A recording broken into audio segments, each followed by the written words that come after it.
What's up, veterans? VA Disability Guy here, back again with another video that you don't want to miss, especially if you're gearing up for a compensation and pension exam, also known as a C&P exam, and that's what we're going to talk about today. But before we get into today's video, if you don't know, I'm Nate. I go by the VA Disability Guy here on YouTube, and on this channel, we talk about everything VA disability related. So if you find use in this content, I ask that you just leave a thumbs up on the video. And if you're new to the channel and you haven't subscribed, subscribe to the channel and hit the notification bell. That way, whenever I upload videos like this one, you'll be notified.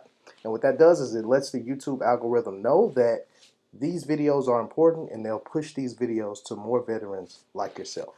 Compensation and pension exams are very important when it comes to the VA claims process. Therefore, in this video, I'm going to give you all a few tips that might help you actually get the results that you desire from a compensation and pension exam. So without further ado, let's get into today's topic, C&P exams. All right, so tip number one is going to be to review your medical record or your medical evidence. It's literally the most important thing you could do for yourself as a veteran applying for any VA benefits or VA compensation or VA disability rating specifically for yourself. Your medical evidence is going to carry you through everything. So just make sure you review your medical evidence and you know your medical history through and through. This way, when you're talking to your C&P examiner, you know when your issues started, you know how they affect you, and you understand what disabilities you have been diagnosed with, and you can explain your history to your C&P examiner.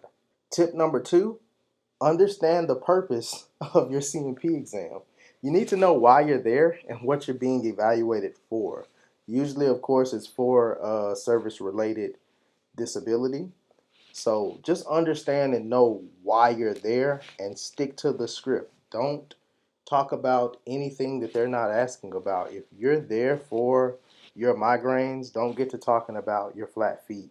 Now you can if you choose to, but you may distract the examiner from what they're there to focus on. Tip number three is going to be honest and be open. If there's ever a time for you to actually be vulnerable, it is during your compensation and pension exam. I can't stress that enough. This is the time for you to express how your disabilities affect you in a capacity when it comes to working and being social and just in your everyday life. This is the time for you to be as open and honest as you possibly can. If you've been through some traumatic things and that's what you're being evaluated for, it's the best time to tell your story when you're getting your exam. And if your traumatic experiences make you emotional and you tear up, that's okay. A lot of us tend to live our day-to-day lives not showing the world that we're not okay. Um, and in this particular circumstance, when you're getting your C&P exam, that's not going to help you showing that you're okay. So just make sure you're open, make sure you're honest, and if you're going through things that affect you, if your disability is, making it to where you can't work, now's the time to say that. Now's the time to be very graphic, very descriptive, and thorough with your explanations of what you're going through. Tip number four, prepare a list. There's nothing wrong with having a list of symptoms for your specific disabilities. All right, there's absolutely nothing wrong with having a list of your medications, the milligrams that you take. There's nothing wrong with writing those things down and bringing that to your actual exam, because let's be real, you're not going to remember everything. I don't remember everything um, from every single day. Half the times you get into the routine of just taking your medicine, so you forget the exact milligrams and sometimes the even names. You're just in the routine of, oh, I take this pill at this time. And there's nothing wrong with, like I said, making a list of your medications, making a list of your symptoms. Is actually good to journal what you go through. And you can turn that in as medical evidence. So prepare a list, it'll help you out. All right, and our next tip is going to be to know your claim. And this goes hand in hand with knowing why you're there, okay? You need to know your claim through and through. If it's a primary or a secondary claim, you need to understand that disability, understand how it originated. If it was caused by another disability, make sure you're able to discuss how that disability caused the one that you're actually being seen for. Okay, so know your claim through and through and be able to discuss it. All right, be able to discuss it no matter what the details. Next tip for you, be punctual. I shouldn't even have to explain this one, but you'd be surprised how many people are actually late to their CMP exams, and it only harms you because, for one, if you're not respecting the time of the examiner, guess who gets to know it? The examiner. And that, though it shouldn't reflect in your exam, it just might. If you've set them behind, now they're rushing to get yours done because you're not the only person they're seeing that day. So be punctual. All right, and I get it. A lot of times we have to hurry up and wait. We get there and then we're waiting on them. It's better that than them waiting on you. All right, tip number 7 is going to be bring relevant documentation. Here's some examples. If you are married and you have sleep apnea, it doesn't hurt to bring an actual lay letter or a letter from your spouse that explains how your sleep apnea affects you. Do you wake up gasping for air in the middle of the night? Do you snore extremely loudly? Does it lead to hypersomnolence, which is basically being tired throughout the day, daytime fatigue? So bring relevant documentation. If you've got those lay letters or you've got a letter from your doctor that explains what you got going on, bring those documents because I'm telling you, I've been through exams and I've brought those documents, and a lot of times your CMP examiner will be like, hey, well, let me take this and make a copy of it and attach it to your actual exam. That way we can ensure that it is in your record for sure. So bring your documentation. All right, next tip is going to be to dress appropriately.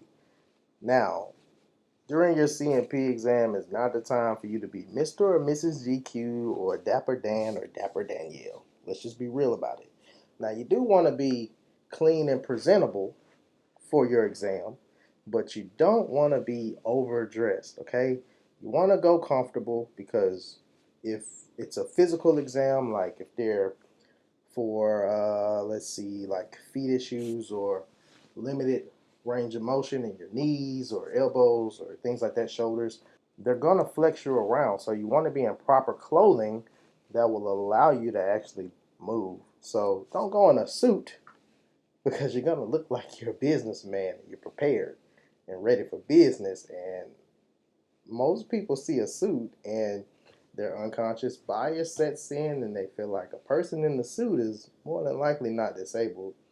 Is that messed up? Absolutely. But people are people. You never know what examiner you're going to get. So just go clean and prepared and dress appropriately.